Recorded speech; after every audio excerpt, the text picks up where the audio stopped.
Baik, Assalamualaikum warahmatullahi wabarakatuh. Perkenalkan, nama saya Nasrullah. Saya dari kelas D Pendidikan Bahasa Inggris angkatan 2022. Nah, di sini saya akan menjelaskan tentang definisi genre. Yang pertama itu ada definisi genre dan subgenre menurut Mikhail Bakhtin. Mikhail Bakhtin adalah seorang filsuf dan kritikus sastra terkenal yang memandang genre sebagai bentuk komunikasi yang dinamis dan fleksibel yang membentuk pemahaman kita tentang dunia. Menurut Bakhtin, genre bukan hanya kategori sastra, tetapi juga fenomena sosial yang muncul dari tujuan dan keadaan komunikasi manusia yang spesifik. Nah, definisi genre dan subgenre. Genre dalam perspektif Bakhtin dicirikan oleh 3 komponen utama, yaitu yang pertama konten tematik, yaitu materi pokok atau tema komunikasi, dan yang kedua itu gaya, fitur linguistik dan nada yang menyampaikan pesan, dan yang ketiga itu ada struktur komposisi, yaitu organisasi dan susunan konten. Nah, genre dan subgenre sastra itu terbagi dalam beberapa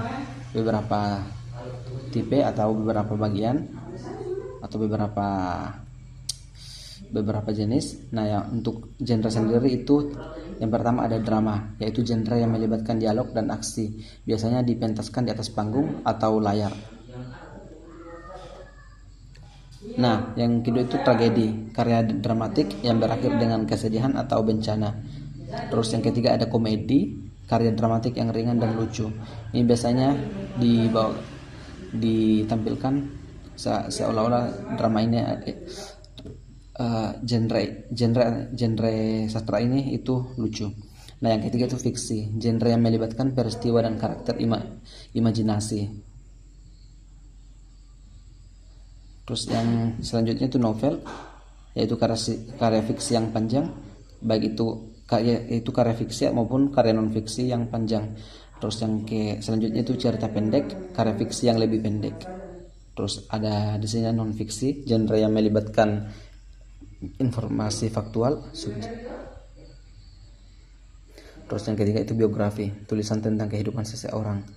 Nah, selanjutnya ada esai, tulisan pendek yang mengeksplorasi topik atau isu-isu terkait dunia maupun terkait pendidikan dan lain-lain. Nah, selanjutnya itu adalah puisi, genre yang menggunakan bahasa dalam cara yang kreatif dan imajinatif, yang dimana bahasanya itu menggunakan kata-kata yang indah dan juga bermakna. Terus yang selanjutnya itu puisi lirik, puisi pendek yang mengungkapkan perasaan atau emosi pribadi. Nah, yang terakhir itu ada puisi epik, puisi naratif panjang yang menceritakan kisah heroik. Selanjutnya saya akan menjelaskan di sini tentang peran genre dalam aktivitas sosial.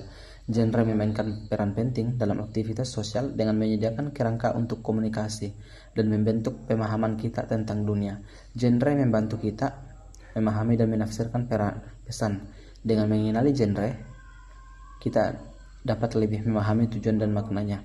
Berkomunikasi efektif, genre menyediakan bahasa dan konvensi bersama yang memungkinkan komunikasi yang lebih efektif dan efisien. Terus yang ketiga itu menciptakan dan menghargai seni. Genre menyediakan kerangka untuk ekspresi kreatif dan penghargaan.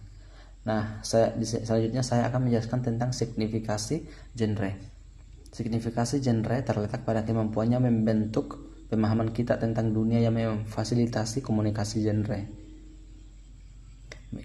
Terus yang pertama itu menyediakan kerangka untuk komunikasi.